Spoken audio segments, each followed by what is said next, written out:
أعوذ بالله من الشيطان الرجيم. بسم الله الرحمن الرحيم. واضرب لهم مثل الحياة الدنيا كماء أنزلناه من السماء فاختلط به نبات الأرض فأصبح هشيما تذروه الرياح وكان الله على كل شيء مقتدرا. المال والبنون زينة الحياة الدنيا والباقيات الصالحات خير عند ربك ثوابا وخير أملا. ويوم نسير الجبال وترى الأرض بارزة وحشرناهم فلم نغادر منهم أحدا وعرضوا على ربك صفا لقد جئتمونا كما خلقناكم أول مرة بل زعمتم أن لن نجعل لكم موعدا.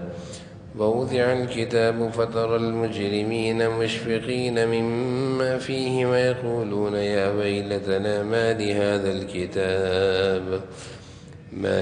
الكتاب لا يغادر صغيرة ولا كبيرة إلا أحصاها ووجدوا ما عملوا حاضرا ولا يظلم ربك أحدا. صدق اللہ العظیم.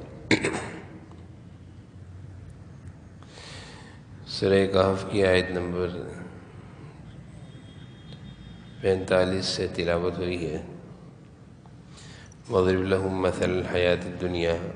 اللہ تعالیٰ دنیا کی زندگی کی مثال دے کر سمجھا رہے ہیں کہ ان لوگوں سے دنیاوی زندگی کی مثال بھی بیان کریں. وَاضْرِبْ لَهُمْ بیان کیجئے دنیا کی زندگی کی مثال ایسی ہے جیسے ہم نے آسمان سے پانی برسایا اور اس سے زمین کا سبزہ خوب گھنا اگا. انزلناہ من السماء فاختلط به نبات الارض.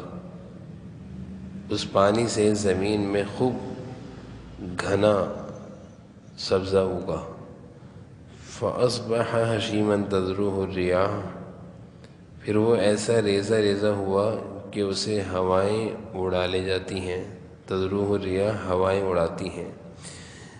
زمین کی جب کٹائی ہو جاتی ہے اور پھر صرف بھوسا بھوسا رہ جاتا ہے، پھر اس کو جلا دیا جاتا ہے، پھر وہ ہواؤں میں اڑ جاتا ہے، تو پھر وہ زمین بالکل خالی ہو جاتی ہے. اللہ تعالیٰ اس مثال سے سمجھانا چاہ رہے ہیں کہ زندگی دنیا کی بڑی خوبصورت اور بڑی بارونق معلوم ہوتی ہے.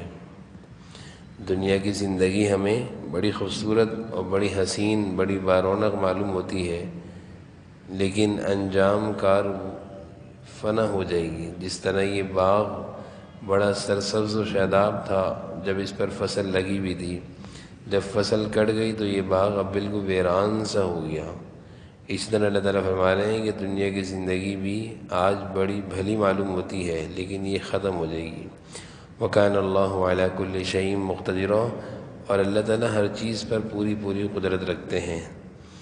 المال والبنون مال اور بیٹے، بنون بیٹے، زینت الحیات الدنیا دنیا کی زندگی کی خوبصورتی ہے، دنیا کی زندگی کی زینت ہے. مال و اولاد یہ دنیا کی زندگی کی زینت ہے. انسان اس پر فخر کرتا ہے، اس پر ناز کرتا ہے، اس کو دیکھ کے خوش ہوتا ہے، اس پر بھروسہ کرتا ہے. لیکن اصل چیز کیا ہے؟ والباقیات الصالحات خیر. تمہارے رب کے نزدیک ثواب کے اعتبار سے جو چیز پائیدار ہے، بہتر رہنے والی ہے، وہ چیز کیا ہے؟ وہ نیکیاں ہیں. نیکیاں پائیدار رہنے والی ہیں، باقی رہنے والی ہیں، جو کہ تمہارے رب کے نزدیک اس پر ثواب بھی ہے اور اس پر ثواب کی امید بھی لگائی جاتی ہے. دنیا کی زندگی، دنیا کی چیزیں یہ تو سب ختم ہو جائیں گی. باقی رہنے والی جو چیزیں ہیں وہ انسان کے نیک اعمال ہیں. حدیث شریف میں آتا ہے باقیات الصالحات سے مراد سبحان اللہ، الحمدللہ، لا الہ الا اللہ. اسی طرح بعض حضرات کی رائے ہے کہ باقیات الصالحات سے مراد انسان کی نیک نیت ہے. اور بعض مفسرین کی رائے یہ ہے کہ باقیات الصالحات سے مراد انسان کی بیٹیاں ہیں۔ بیٹیاں عموماً والدین سے بہت زیادہ محبت کرتی ہیں، اور والدین پر صحیح معنوں میں بیٹیاں اپنی جان نچھاور کرتی ہیں۔ حدیث شریف میں آتا ہے، جناب نبی کریم صلی اللہ علیہ وسلم نے ارشاد فرمایا کہ کل قیامت کے دن ایک شخص کے بارے میں جہنم کا فیصلہ ہوگا، اور اس کو جب جہنم میں لے جایا جا رہا ہوگا تو اس کی بیٹیاں اس سے آ کر لپٹ جائیں گی، چمٹ جائیں گی، اور اللہ تعالیٰ سے فریاد کریں گی کہ اس کو آپ جہنم میں کیوں ڈال رہے ہیں، ہمارے ابا کو آپ جہنم میں کیوں ڈال رہے ہیں، جبکہ انہوں نے دنیا میں ہماری بڑی اچھی پرورش کری، بڑی اچھی تربیت کری، اور پوری ذمہ داری سے ہماری تربیت اور پرورش کے بعد ہمیں ہمارے شوہروں کے حوالے کیا، تو ایسے آپ ان کو جہنم میں مت ڈالیں۔ تو اللہ تعالیٰ بیٹیوں کی سفارش وہاں پہ قبول فرمائیں گے۔ تو جس طرح نیک اعمال قیامت والے دن کام آئیں گے، اسی طرح انسان کی بیٹیاں بھی کام آئیں گی۔ اس لیے باقیات الصالحات سے بعض مفسرین نے جہاں نیک اعمال مراد لیے ہیں کہ نیک اعمال باقی رہنے والے ہیں، اسی طرح بیٹیوں کو بھی مراد لیا ہے۔ وَيَوْمَ نُسَيِّرُ الْجِبَالَ وَتَرَى الْأَرْضَ، اللہ تعالیٰ فرما رہے ہیں اس دن کا ذرا خیال کرو جس دن ہم پہاڑوں کو چلائیں گے۔ نسیر مانے چلیں گے پہاڑ، قیامت کے دن یہ جو بڑے بڑے پہاڑ ہیں یہ بھی چل پڑیں گے۔ وَتَرَى الْأَرْضَ بَارِزَةً، اور تم زمین کو دیکھو گے وہ کھلی پڑی ہوگی، بارزہ بالکل ظاہر صاف ہو جائے گی۔ وَحَشَرْنَاهُمْ، اور ہم سب کو وہاں پہ گھیر کر اکٹھا کر دیں گے۔ حشرناہم مانے سب کو جمع کر دیں گے۔ فلم نغادر منہم احدا، اور ان میں سے کسی ایک کو بھی نہیں چھوڑیں گے۔ یعنی قیامت کا دن میدان حشر، حساب و کتاب جب شروع ہوگا تو اللہ تعالیٰ پہلے تو زمین کو بالکل برابر کر دیں گے، ہموار کر دیں گے، اور پھر اللہ تعالیٰ ساری مخلوق، سارے انسانوں کو اس طور پر جمع کریں گے کہ کوئی بھی بچ نہیں سکے گا، کوئی بھی چھپ نہیں سکے گا۔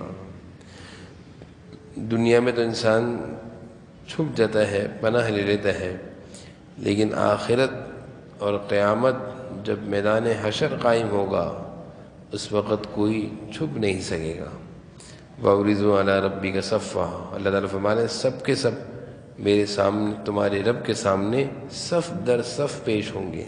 صفہ مانے جس طرح نمازوں کی صف بنا کر ہم سیدھے کھڑے ہوتے ہیں، اسی طرح کل قیامت کے دن اللہ تعالیٰ کے سامنے حساب و کتاب کے لیے ساری مخلوق صفوں میں بالکل سیدھی کھڑی ہوگی، اور یہ صفیں فرشتے درست کرتے ہوں گے۔ ایک دم انسان اس پر کب کبھی طاری ہوگی، اس پر خوف طاری ہوگا، اس پر گھبراہٹ طاری ہوگی، اور ہر ایک کو انجام کا خطرہ ہوگا۔ لیکن جو اللہ تعالیٰ نے فرمایا قرآن میں، جو اللہ کے سامنے دنیا میں کھڑا ہوتا رہا اور آخرت کی کھڑا ہونے سے گھبراتا رہا، تو اللہ تعالیٰ ایسے آدمی کو جنت میں داخل کر دیں گے۔ یعنی دنیا کی زندگی میں اگر ہم صحیح طریقے سے نمازوں کا اہتمام کرتے رہیں، آخرت کا خوف ہم پر رہا، تو جنت میں چلے جائیں گے، اس گھبراہٹ سے اللہ بچائیں گے۔ وَأُعْرِضُوا عَلَىٰ رَبِّكَ صَفًّا لَقَدْ جِئْتُمُونَا كَمَا خَلَقْنَاكُمْ أَوَّلَ مَرَّةٍ، آخر تم ہمارے پاس اسی طرح آ گئے جس طرح ہم نے تمہیں پہلی بار پیدا کیا تھا۔ جئتمونا، اللہ تعالیٰ فرمائیں گے تم آ گئے ہمارے پاس جیسے ہم نے تمہیں پہلا پیدا کیا تھا، یعنی جس طرح دنیا کی زندگی میں ہم نے تمہیں پیدا کیا تھا، پھر موت دی، اب ہم نے تمہیں دوبارہ پیدا کر دیا۔ بل زعمتم ان لن نجعل لکم موعدا، تمہارا تو یہ دعویٰ تھا کہ ہم تمہارے لیے مقررہ وقت کبھی نہیں رہیں گے۔ زعمتم مانے تمہارا یہ گمان تھا، ان لن نجعل لکم موعدا، کہ یہ مقررہ وقت کبھی نہیں آئے گا، یعنی آخرت سے تم اس قدر غافل تھے اور تم یہ سمجھتے تھے کہ بس مرنے کے بعد دوبارہ نہیں اٹھایا جائے گا۔ اور پھر اللہ فرما رہے ہیں وَوُضِعَ الْكِتَابُ فَتَرَى الْمُجْرِمِينَ مُشْفِقِينَ، اور جب اعمال کی کتاب انسان کے سامنے رکھ دی جائے گی، اس کے نامہ اعمال کو رکھ دیا جائے گا، تو مجرمین لوگ اس حال میں دکھیں گے کہ مشفقین، ڈرے ہوئے ہوں گے، مجرمین لوگوں کو اللہ تعالیٰ فرما رہے ہیں تم دیکھو گے اس حال میں کہ مشفقین خوف زدہ ہوں گے، وَيَقُولُونَ اور کہتے ہوں گے یا ویلتنا ما لی ھذا الکتاب، ہائے ہماری بربادی، یا ویلتنا ہائے ہماری بربادی، ما لی ھذا الکتاب یہ کیسی نامہ اعمال کی کتاب ہے کہ لا یغادر صغیرۃ ولا کبیرۃ الا احصاها، جس نے ہمارا کوئی چھوٹا بڑا عمل نہیں چھوڑا، سب کا سب اس میں موجود ہے۔ نامہ اعمال کی جو کتاب تیار ہو رہی ہے، جس میں ہمارا حساب و کتاب ہمارا کیا کرائے سب لکھا جا رہا ہے، اس کتاب کی حالت مجرمین بیان کر رہے ہیں کہ یہ حالت ہوگی کہ لا یغادر صغیرہ ولا کبیرہ، کچھ بھی نہیں چھوڑا۔ جیسے دنیا میں حساب و کتاب کی ایک بک تیار ہوتی ہے جس میں کھاتا لکھا جاتا ہے، کھاتے کی اس کتاب کو بڑے اہتمام سے پر کیا جاتا ہے کہ کوئی کھاتا خراب نہ ہو جائے۔ اسی طرح ایک نامہ اعمال کی کتاب تیار ہو رہی ہے جو ہر ایک کی تیار ہو رہی ہے، جس کو فرشتے تیار کر رہے ہیں، اس کو اتنا اہتمام سے اور اتنی زیادہ دیانتداری اور اہتمام سے فرشتے تیار کر رہے ہیں کہ ایک چیز بھی اس سے نہیں چھوٹے گی، ہر چیز انسان کی اس میں آ جائے گی۔ وَوَجَدُوا مَا عَمِلُوا حَاضِرًا، اور وہ اپنا سارا کیا دھرا اپنے سامنے موجود پائے گا۔ وَوَجَدُوا مَا عَمِلُوا حَاضِرًا، جو کچھ کیا اس کتاب میں انسان کے سامنے ہوگا کہ تم دنیا میں کیا کیا کرتے تھے، کیسی زندگی گزارتے تھے، لوگوں کے ساتھ کس طرح کی ظلم و زیادتی کرتے تھے۔ وَلَا يَظْلِمُ رَبُّكَ أَحَدًا، اور تمہارا پروردگار کسی پر کوئی ظلم نہیں کرے گا، جو ہوگا جو کیا ہوگا وہی اس کتاب میں آئے گا۔ وَإِذْ قُلْنَا لِلْمَلَائِكَةِ اسْجُدُوا لِآدَمَ، شیطان اور حضرت آدم علیہ السلام کے سجدے کا تذکرہ ہے کہ جب اللہ تعالیٰ نے فرشتوں سے کہا اسجدوا لآدم، آدم کو سجدہ کرو، فسجدوا، سارے فرشتوں نے اللہ کی بات مان لی، سجدہ کر لیا، الا ابلیس، شیطان نے اللہ کی بات نہیں مانی۔ اللہ تعالیٰ فرمانے کان من الجن، ابلیس جنات میں سے ہے، ففسق عن امر ربی، اپنے رب کے حکم کی نافرمانی کری، اپنے رب کے حکم کی نافرمانی کری۔ یہ بہت بڑا جرم ہے اللہ تعالیٰ کے حکم کی خلاف ورزی کرنا۔ اللہ تعالیٰ فرمانے افتتخذونہ وذریتہ اولیاء من دونی وہم لکم عدو، کیا پھر بھی تم میرے بجائے یعنی مجھے چھوڑ کر اسے یعنی شیطان کو اور اس کی اولاد کو اپنا دوست بناتے ہو، جبکہ لکم عدو، وہ تمہارا دشمن ہے۔ کتنے پیارے انداز میں اللہ تعالیٰ ہمیں سمجھا رہے ہیں کہ جس شیطان ابلیس نے میرا حکم ماننے سے انکار کیا، وہ شیطان ابلیس لکم عدو، تمہارا دشمن ہے، اور تم اس کو اپنا دوست بناتے ہو، اولیاء دوست بناتے ہو۔ یعنی شیطان کو دوست بنانا، اس کے کہنے کے مطابق غفلت اور گناہوں کی زندگی گزارنا، اللہ تعالیٰ اس چیز کو پسند نہیں فرماتے۔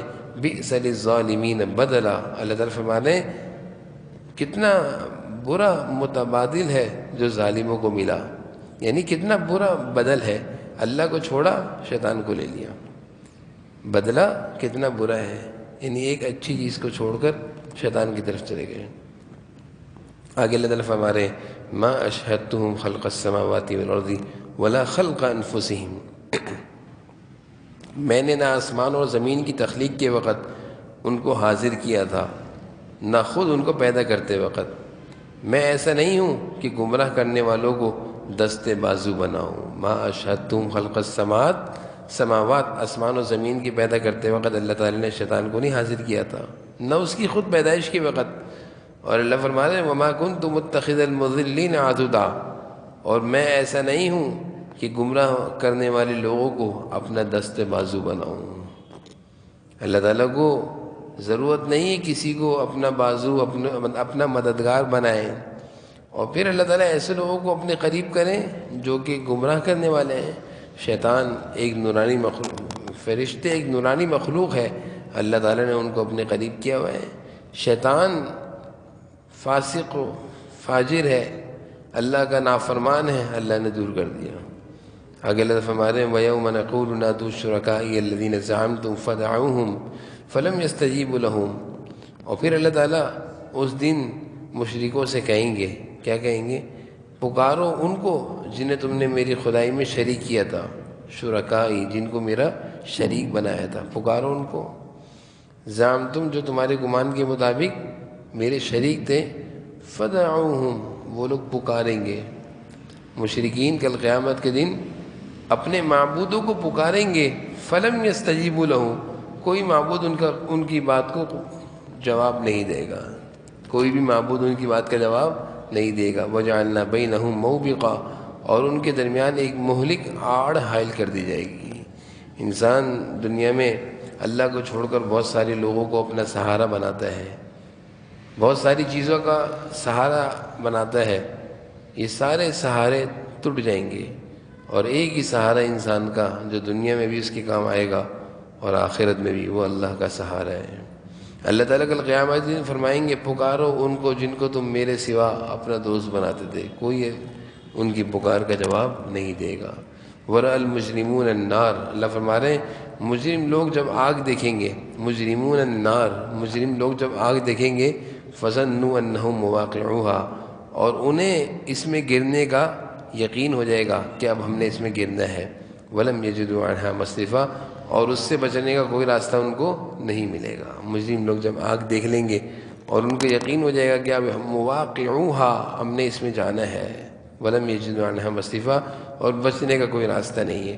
وَلَقَدْ صَرَّفْنَا فِي هَذَا الْقُرْآنِ لِلنَّاسِ مِنْ كُلِّ مَثَلٍ، اللہ تعالیٰ فرما رہے ہیں کہ ہم نے لوگوں کے فائدے کے لیے اس قرآن میں طرح طرح کے مضامین بیان کیے ہیں۔ صرفنا ہم نے بیان کیے، فی هذا القرآن اس قرآن میں، للناس لوگوں کی ہدایت کے لیے، ان کی رہنمائی کے لیے، من کل مثل مختلف قسم کے مضامین۔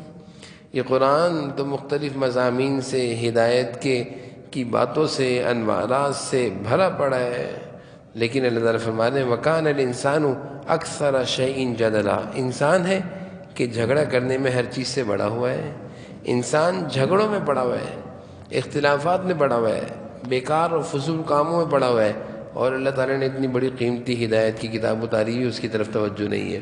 وَمَا مَنَعَ النَّاسَ أَن يُؤْمِنُوا إِذْ جَاءَهُمُ الْهُدَىٰ وَيَسْتَغْفِرُوا رَبَّهُمْ، اور لوگ ایمان لانے سے کیوں رکے ہوئے ہیں جبکہ ہدایت ان کے پاس آ چکی ہے، اور وہ اپنے رب سے معافی کیوں نہیں مانگ رہے؟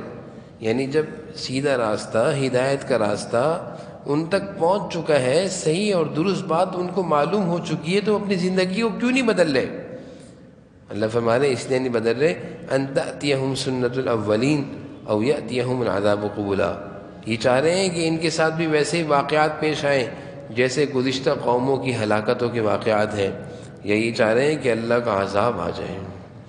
یعنی انسان کی غفلت کی حد ہے کہ سب کچھ معلوم ہے کہ میں یہ کروں گا ہلاک ہو جاؤں گا، میں نے ایسا کیا ہے مجھ پر اللہ کی پکڑ آئے گی، لیکن اس کے باوجود بھی یستغفروا ربہم، استغفار نہیں کر رہا، معافی نہیں مانگ رہا۔ اللہ تعالیٰ فرماتے ہیں یہ صرف انتظار کر رہا ہے کہ جیسے گزشتہ قوموں کو ہلاک کیا، یہ بھی ہلاکت چاہتا ہے، یا پھر یہ اللہ کا عذاب چاہتا ہے۔ وَمَا نُرْسِلُ الْمُرْسَلِينَ إِلَّا مُبَشِّرِينَ وَمُنذِرِينَ، اور ہم پیغمبروں کو اس لیے بھیجتے ہیں کہ وہ خوشخبری دیں اور اللہ کے عذاب سے ڈرائیں۔ نرسل المرسلین، پیغمبروں کو بھیجنا، کیوں؟ مبشرین و منذرین، بشارت اور خوشخبری، منذرین اللہ کے عذاب سے ڈرائیں۔ وَيُجَادِلُ الَّذِينَ كَفَرُوا بِالْبَاطِلِ لِيُدْحِضُوا بِهِ الْحَقَّ وَاتَّخَذُوا آيَاتِي وَمَا أُنذِرُوا هُزُوًا، اور جن لوگوں نے کفر اپنایا وہ باطل کا سہارا لے کر جھگڑا کرتے ہیں تاکہ اس کے ذریعے حق کو ڈگمگا دیں، اور انہوں نے میری آیتوں کو اور انہیں جو تنبیہ کی گئی تھی اس کا مذاق بنا رکھا ہے۔ یعنی جو لوگ کافر ہیں وہ غلط باتوں کا سہارا لے کر حق بات سے مقابلہ کرتے ہیں، یعنی بے بنیاد باتوں کا سہارا لے کر صحیح باتوں سے مقابلہ کرتے ہیں، اور اللہ کی آیتوں کا مذاق اڑاتے ہیں، اللہ کی آیتوں کا مذاق بناتے ہیں۔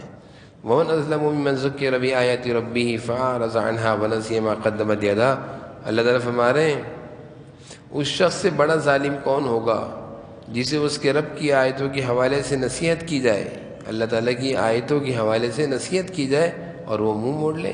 فَأَعْرَضَ عَنْهَا، یعنی ایک آدمی کو سمجھایا جا رہا ہے اور قرآن کریم کے ذریعے سے اس کو ہدایت کی باتیں سنائی جا رہی ہیں، لیکن دل ایسا سیاہ اور سخت ہوا ہے کہ فأعرض عنها، منہ پھیر لیتا ہے، ونسی ما قدمت یدا، اور اپنے ہاتھوں کی کرتوت بھلا بیٹھا ہے، اپنے ہاتھوں کی کرتوت بھلا بیٹھا ہے۔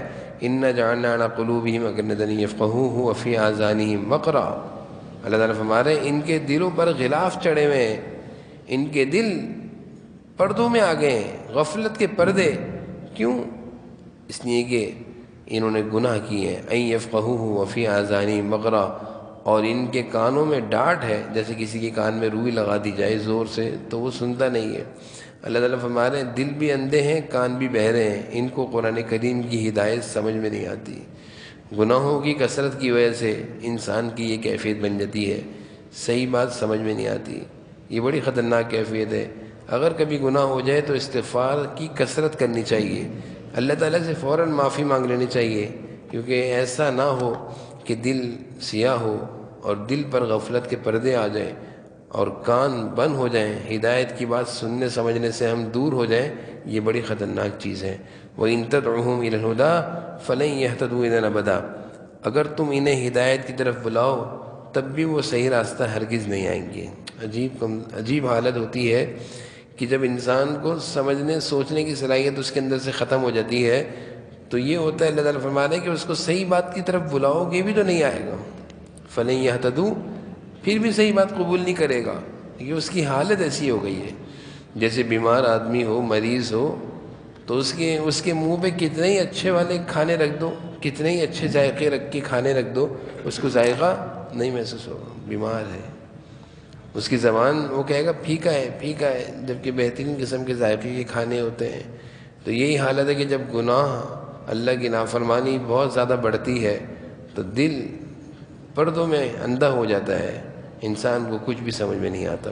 وَرَبُّكَ الْغَفُورُ ذُو الرَّحْمَةِ، اللہ تعالیٰ فرمانے تمہارا پروردگار بہت بخشنے والا ہے، رحمت والا ہے۔ لَوْ يَأْخِذُهُم بِمَا كَسَبُوا لَعَجَّلَ لَهُمُ الْعَذَابَ، اگر وہ اس کی وجہ سے انہیں پکڑنے پر آ جائے تو بہت جلدی عذاب دے دے، لیکن اللہ کی طرف سے ایک وقت مقررہ ہے، اور وہ وقت مقررہ جب آئے گا تو کوئی پناہ کی جگہ نہیں ملے گی۔ اللہ تعالیٰ عذاب دینے میں جلدی نہیں کرتے، بلکہ اللہ تعالیٰ مہلت دیتے ہیں، اور عذاب اور پکڑ کا ایک وقت ہے، جب وہ وقت آئے گا تو پھر کوئی مہلت نہیں ملے گی۔ وَتِلْكَ الْقُرَىٰ أَهْلَكْنَاهُمْ لَمَّا ظَلَمُوا، یہ ساری بستیاں تمہارے سامنے ہیں، جب انہوں نے ظلم کیا تو ہم نے ان کو ہلاک کر دیا، اور ان کی ہلاکت کے لیے ہم نے ایک وقت مقرر کیا ہوا تھا۔ اللہ تعالیٰ سارے واقعات اور مضامین بیان کر کے فرما رہے ہیں یہ جو بستیاں ہلاک ہوئی ہیں ان کی ہلاکت کی وجہ ظلم تھا، کفر تھا، اللہ کی نافرمانی تھی، اور اللہ کی نافرمانی کی وجہ سے ساری بستیاں ہلاک ہوئی ہیں۔ کل سے انشاءاللہ پیر سے حضرت موسیٰ علیہ السلام اور حضرت خضر علیہ السلام کا تفصیلی واقعہ شروع ہوگا، اور پھر انشاءاللہ حضرت ذُنُّون رحمۃ اللہ علیہ ذوالقرنین کا جو واقعہ ہے وہ شروع ہوگا، پھر سورہ کہف انشاءاللہ ختم ہو جائے گی۔